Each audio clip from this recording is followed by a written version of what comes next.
What's up, everyone? It's Mike back with you again on another episode of One and Done with Zeke.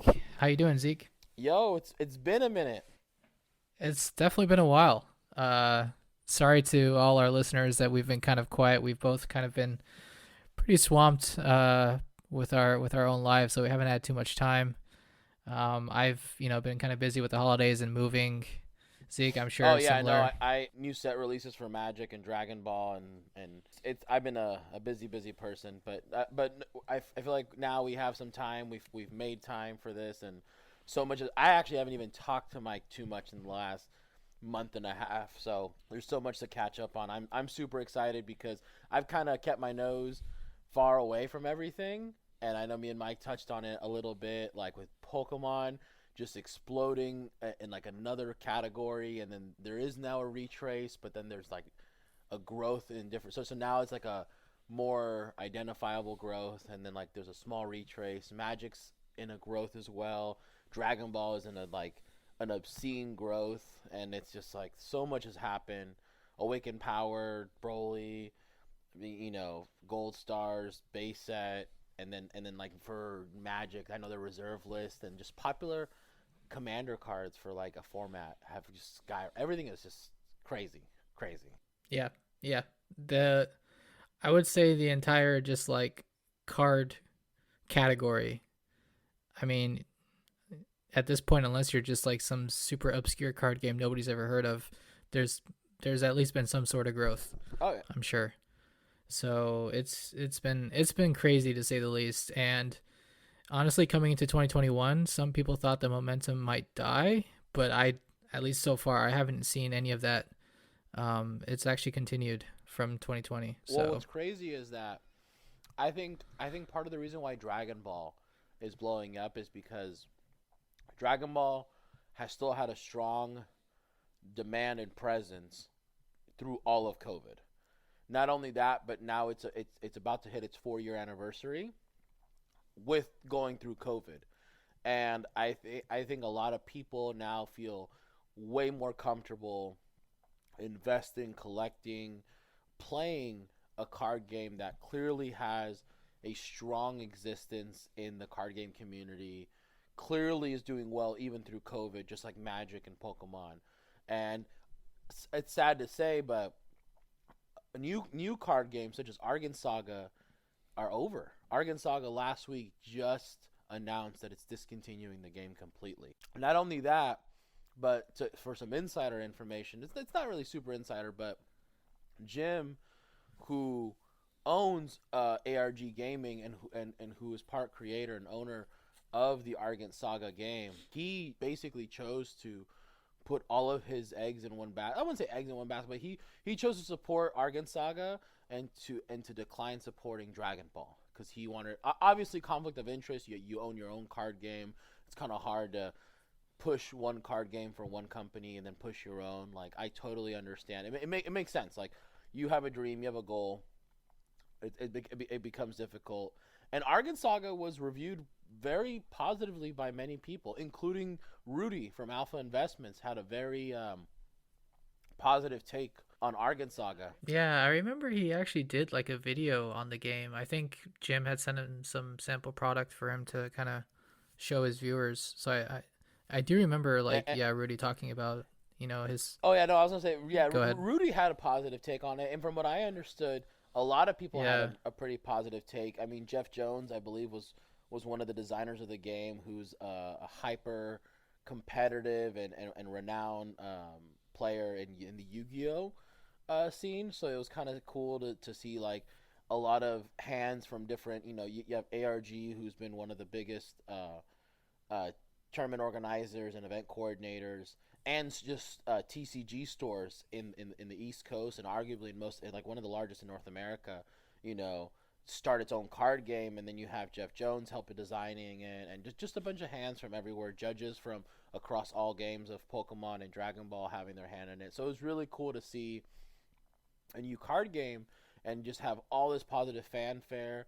Um, there was even articles written about it and everything, and then the game sadly just did not. so I guess we did have a casualty of COVID. Because for a while, it seemed like card games were doing really well Yeah, during we've COVID. lost a couple card games. I think we lost. It wasn't Vanguard. It was another anime based game. I believe it was maybe Buddy Fight. I forget what card. I think it was Buddy Fight. Card Fight, Buddy Fight. No, that's the Vanguard. It's the same name, but that's that Yeah, no, that's still Vanguard's fine. going. I know we lost another anime orientated card game. I believe it was End of Hmm. Summer got announced. It was actually a game that was played pretty popularly in the Bay Area. Um, but no, I mean clearly I didn't know enough about it to know what I'm talking about. But I just know that game ended. Argent Saga ended.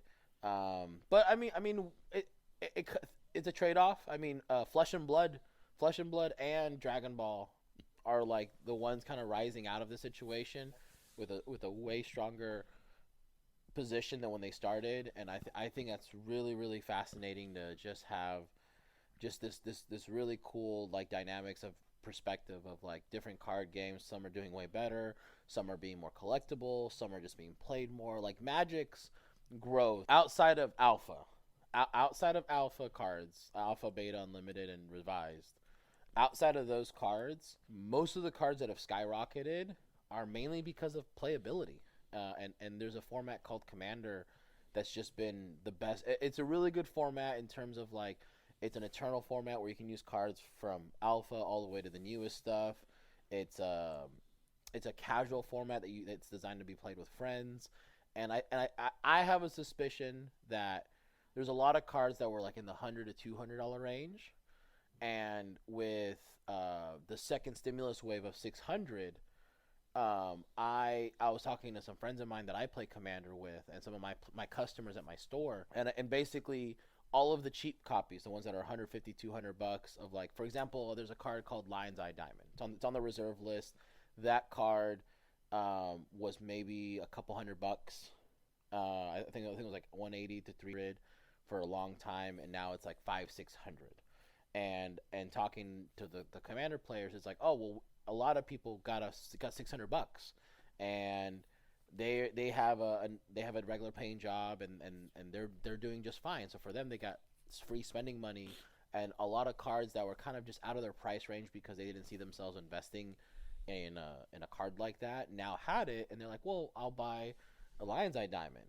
Wheel of Fortune, which is an alpha card, but is also on the reserve list, was another card that was like in the 180 250 range and is now close to 500. You know, a lot of the under $600 cards, because I actually did a really good like look at everything, because there was cards I wanted to buy: Gaia's Cradle, Wheel of Fortune, Lion's Eye Diamond. There's just a lot of cards that I wanted to buy that were under that $300 mark that are now almost at the $500 600 mark. And my suspicion with Magic's growth is that while yes, there's hyper collectability right now in Magic. Like a Black Lotus just sold for 511,000. You know, over half a mil. Recently, publicly on eBay, and that was a big deal. It's funny. My local players just made a joke about it. About like, man, the guy charged 250 in shipping, and I was like, maybe that just covers his flight. That's PwC's policy. They have certain tiers where the item ends at, and then how much they charge shipping. It's part of their like policy. But it was a pretty big auction. Yeah, it was a Alpha 10 with the artist's signature on the case. So definitely something that you don't see often, and I'm It's sure. the two of them in the world, right? Um, Last time I checked, there's only two PS. I don't know. This one doesn't have the actual autograph on the card itself, though. I think the other one might. So I don't know if that technically counts as two in the world, but still, I mean, something you don't see every day, right? And definitely a lot of money. But yeah, the biggest thing that I think Magic kind of gets criticism for, Scott talks about a lot, is because it's driven so much by playability, it doesn't see as much growth generally compared to collectible games where it's more collector driven. So, the question is the growth in Magic going to sustain, or is it just going to go back to previous prices because it's just essentially, you know, I based on the player I think demand? I think with the commander cards, like I mentioned, like Wheel of Fortune, Lion's Eye Diamond, Gaia's Cradle, a lot of those kind of cards, I think they're not. I don't think they're going to go down. And the reason why I don't think they're going to go down is because, and partly to blame, I blame the $600 stimulus check. Kind of how I mentioned how people now have access to money to buy a card that they normally would have never bought because it was outside of the price range. You add that times hundreds of thousands of people. I mean, I can tell you right now, I have over 12, 16 of my commander players that play at my store who, for the lack of better information that I know, were not in a position where they needed the stimulus check to survive, and then they use that stimulus money to buy Magic. I sold quite a bit of Magic because of that, because of the stimulus check, which was great. I mean it's good for business, but like, I mean it puts into my perspective from what I see is that people are buying these cards that are just mainly for playability, and I don't think they're going up because of the collectible. I mean there's a handful of cards like I mentioned, like alpha beta cards are probably just being bought for collectability purposes and investments. Um, I don't. It's hard because like I don't like Magic as an investment unless you're buying alpha, maybe beta. There's not a lot of cards in Magic that I feel that I really want to invest in. But now people have this opinion of like, oh, it is investable because look at the growth, and I'm like, well, this growth isn't isn't a, it's kind of difficult to explain. Right now, people are playing Commander because Commander is a format that can kind of like oversee COVID because it's a casual format. It's not a competitive format. It's designed to be played with friends. It's designed to be kind of played at home. It's like they call it kitchen table kind of style. So I feel like Commander's also like to me the best format in Magic, and I think like a lot of those prices are like demand from players, which kind of sucks because as we all know, players also diminish the condition of cards by playing with them. And collectibles retain condition, retain a value because they're collectible. There's just a group of individuals that value this because it's art, it's significance and things like that. Magic only has that. Well, and generally they also tend to have stronger hands because they hold on to the cards that they buy out of emotion and enjoying the card. Whereas with players, it's mostly based on whatever deck they're going to use. And if that deck changes because the meta changes or they want to try something new, then it's more likely that they'll sell it to get whatever new cards they want for their deck. So I think that kind of also drives some of the differences in like secondary market Oh yeah, activity, and I think that could, have an impact on Magic yeah. future Because value. Pokemon is purely collectible. Like like like like Yeah, like pretty much. I mean, they definitely have players, but I don't think it's enough to dictate the market for those no. cards as much as it is in Oh, Magic. 1,000%. I mean, every card that's over $200 is not playable. So Yeah. and there's hundreds of cards that are over thousands of dollars. You know what I mean? But speaking of cards that have gone up, I mean Dragon Ball is interesting because it's a great hybrid of both.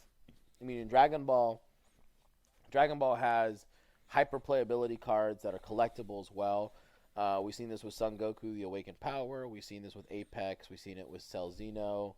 We've seen it with the signature cards. The signature cards, fortunately, were outside of a small window for the first set of signature cards. For the most part, they were never that playable. The art was just beautiful, and they've just gone up in value over the years, and it's great. Like that the cards are like I think a signature Goku right now is like 900. You know, Awakened Power Raws are like in the thousands. Apexes and Cell Xenos are in the high 500s, 600s. Broly, Agent of Destruction is like in the 500s, 600s as well. Like it's crazy how these prices, and people are like, oh, they're buyouts. Oh, they're just people stinging the market. And I don't think I think players are Dragon Ball players specifically are still very alienated by collectors in the sense of like I don't think they understand that collectors have deep pockets. They come from the world of Magic and Pokemon, where they're used to spending thousands and thousands of dollars for one card, and then in Dragon Ball, the parallels is unimaginable. You can get these beautiful. I remember when signature Vegetas, Friezas, and Beerus's were under $50 each. And I remember people would look at them like, man, these cards are beautiful. I'm like, yeah. And I think Goku was like 60, 60, 75. Man, Yeah, those those were the days. man, I think it's amazing. It's phenomenal. These cards are doing so well, and I think you kind of hit it on the nail. Dragon Ball is so interesting because it's such a hybrid. You have cards that are playable, that can be worth a lot, but also are collectible. And part of the reason I truly believe that it's like that, where you have cards that are like expensive for playability and collectability, is because Dragon Ball is so much has so much less printing than Magic, and because of the supply being so much lower, you see how easily cards can be expensive once there's enough demand from both parties. Whereas with Magic, you don't see that too much because there's just so much product printed. So I think that definitely is one of the reasons why you're seeing, Dragon Ball prices be where they are. It's just there's just not that much made compared to other big card Oh yeah. games. So Also like the starting price, the start price for these beautiful pieces of art is just unrivaled. Like, but I think other people have the same sentiment. yeah, yeah, everything. I mean, everything's really gone up for Dragon Ball. It feels like, especially the high rarity stuff. So, um, I think we're definitely going to see a lot more of that behavior where cards can easily go up because there's just not that much produced. And I think over time people start realizing that it's not really necessarily like a bubble. It's just there's just not a lot of it out there. And as time goes on, more and more people discover the card game, realize how good the art is, and how easy it is to get into it because prices aren't Pokemon prices. Eventually, you might you get to Pokemon prices just because there's just not that much out there. So I feel like one of the biggest like milestones for Dragon Ball with the fact that they killed a Dragon Ball card game to make this card game, and this is Dragon Ball's fourth iteration of a card game. Um, so I think it's great. I think the more doubt, the more negative perspectives just makes it better because it's just that much more to overcome. All the criticism, all the judgment. You have people in powerful positions, criticizing you, and then you have those same people kind of, uh, not what is not supporting, but speaking highly of other things that have now failed, and Dragon Ball is still here. I think people forget all the time, and I say this all the time with you. Dragon Ball is the oldest IP that has a card game. And I think people, and I remember you and I always said that it's criminal how little Bandai promotes the card game. And it's criminal because I feel like Pokemon's growth is weird because it's kind of more of like celebrities now being public about their interest in their childhood, and I think we're just dealing with celebrity money now. but that's what's so amazing to me is that it feels like a lot of the growth around Pokemon is driven by influencers. Dragon Ball doesn't get that, and yet it's still doing really, really well. So there's some element of organic to the growth of Dragon Ball, I think, because you don't even have any of these, super famous celebrities telling people about Dragon Ball. Yet Dragon Ball is still getting picked up. So I think there's definitely like signs, like you said, that it's just such a well-known IP, and people are now starting to, discover this card game and how good the art is that they're just naturally drawn to it without having to, you know, be told by some famous person that hey, go check that card game out. Whereas with Pokemon, it seems to be a lot more of that, where you see just a lot more box breaks, a lot more YouTubers, talking about the card game. It's super interesting to see like Dragon Ball's growth and how organic it is. Oh yeah, So yeah, it's just hard to compete, and I think all the naysayers out there, thank you, because without you guys, well, no, it's true because everybody who doubted the game is now coming to the game because now they feel safe. They feel super safe playing the game. They feel super safe collecting the game. Then they feel safe investing in the game because all of this negativity was overcome. Versus when you have Flesh and Blood and Argent Saga that's put on a pedestal and all these great things are told about it, it's kind of like there's still risk. There's always risk in anything you invest in, you know, because if there's no risk, then everybody would do it, right? So there's always risk in anything you invest in. But even the things that you were told are great investments in the same time span have failed, and things that you were told that are bad investments were the opposite. And I think that's Yeah, why I I think that's agree. why right now Dragon Ball's had the most growth is because everybody feels safe buying it. I think it's in a great place. I'm excited to talk more about it with some other topics, but yeah. Yeah, I think that's a good place to leave it. Just wanted to, yeah, thanks again, Zeke, for your time, and we'll definitely try and be more active and have more content out for you Yep, guys. yep. All right, see you guys next time. Later.